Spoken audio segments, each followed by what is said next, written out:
Hi hello ఎలా ఉన్నారు? So marriage day fix అయిపోయింది కదా, షాపింగ్కి హైదరాబాదా బెంగళూరు అని థింక్ చేసి సో ఫైనల్గా హైదరాబాద్ అయితే బెటర్ అని చెప్పి హైదరాబాద్కి అయితే స్టార్ట్ అయ్యామన్నమాట.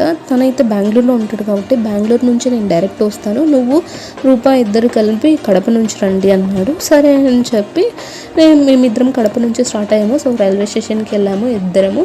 సో అక్కడ చిల్ అవుతూ వీడియోస్ తీసుకుంటూ ఉన్నాము. తను బెంగళూరు నుంచి స్టార్ట్ అవుతానని చెప్పి నాకు కాల్ చేశాడు. ఓకే అన్నాను.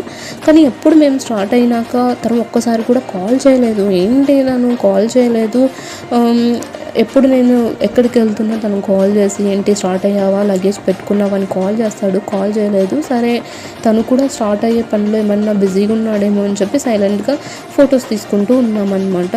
ప్లాట్ఫామ్ వెతుక్కొని ఫొటోస్ తీసుకుంటూ మా ప్లాట్ఫామ్ దగ్గర నిల్చొని ఫొటోస్ తీసుకుంటూ ఉన్నాము. అంతలోపు తను ఇంకా నేను కాల్ చేద్దామని సెల్ తీసుకున్నా. అంతలోపే తను వచ్చేసాడనమాట. సో ఫొటోస్ ఏంటి సరైన సర్ప్రైజ్ అంటే, సో ఇద్దరే వెళ్తున్నారు కదా, సో అలా ఎలా పంపుతాను, నేను కూడా మీతో పాటే రావాలని చెప్పి వచ్చాను అని చెప్పి బెంగళూరు నుంచి కడపకు వచ్చి కడప నుంచి మేము ఇంకా హైదరాబాద్కి వెళ్ళడానికి స్టార్ట్ అయ్యామన్నమాట. సో మధ్యలో మా సిస్టర్ కాల్ చేసింది రైల్వే స్టేషన్లో ఉండగా. సో వీడియో కాల్ చేసి తనకి చెప్పలేదన్నమాట ఇట్లా వెళ్తున్నామని చెప్పి. తను పాండిచేరిలో చదువుకుంటూ ఉంటుంది. తను ఫీల్ అయిందనమాట, నేను మిస్ అవుతున్నాను అంటే. షాపింగ్ అంటే ఆబ్వియస్లీ సిస్టర్స్కి ఒక ఎమోషన్ కదా, సో ఖచ్చితంగా ఉండాలా, వెళ్తే బాగుంటుంది, చిల్ అవ్వచ్చు అని. సో తనైతే రాలేదు. సో మేము ఇంకా హైదరాబాద్ రీచ్ అయ్యాము. అరౌండ్ 5 o'clock ఆ టైంకి దిగాము అనమాట.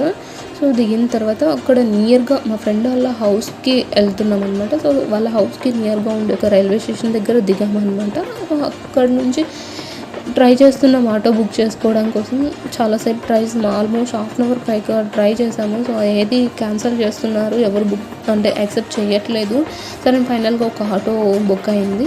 సో మాకు ఒక పెద్ద ప్రమాదం నుంచి ఆ రోజు తప్పించుకున్నాం అనమాట. ఏంటంటే ఒక ఆటో స్పీడ్గా వెళ్తూ ఆటో సైడ్ ఉన్న మిర్రర్ని గుద్దేసి వెళ్ళిపోయింది అనమాట. ఆ మిర్రర్ ఎక్కడో పడిపోయింది. సో ఇంకా ఆటో అతను తను ఎలా అయినా చేయాలని చెప్పి ఫాస్ట్గా వెళ్ళిపోతున్నాడు. సో ఇంకా ఎంత చేయాలని చూసినా తను అసలు కనిపించలేదు, అసలు బండి నెంబర్ చూడాలని. బట్ కానీ మాకు కొంచెం ఐడియా ఉంది. సో అక్కడికి వెళ్తే సిగ్నల్స్ దగ్గర కొంచెం ఆగి ఉన్నది. అడిగితే అసలుకి వాళ్ళు హిందీలో మాట్లాడుతున్నారు, ఏం అర్థం కావట్లేదు ఆటో తనకి. సరే క్వశ్చన్ చెప్పి తను తెలుగులో తిట్టాడనమాట. అయినా వాళ్ళు ఏం పట్టించుకోలేదు. సరే అని చెప్పి ఇంకా నేను ఆయన ఆటో అతను తను వదిలేసాడు, ఇంకా లైట్ తీసుకున్నాడు అనమాట. సో ఇంకా నేనైతే మా ఫ్రెండ్ వాళ్ళ ఇంటికి ఆల్మోస్ట్ రీచ్ అయినట్టే. సో ఇంకా డే 1 షాపింగ్ ఎలా చేసాము, ఎక్కడ చేసాము, ఏ ఏరియాకి వెళ్ళాము ఏంటి అన్నది మీకు అన్ని వీడియోస్ నేను అప్లోడ్ చేశాను.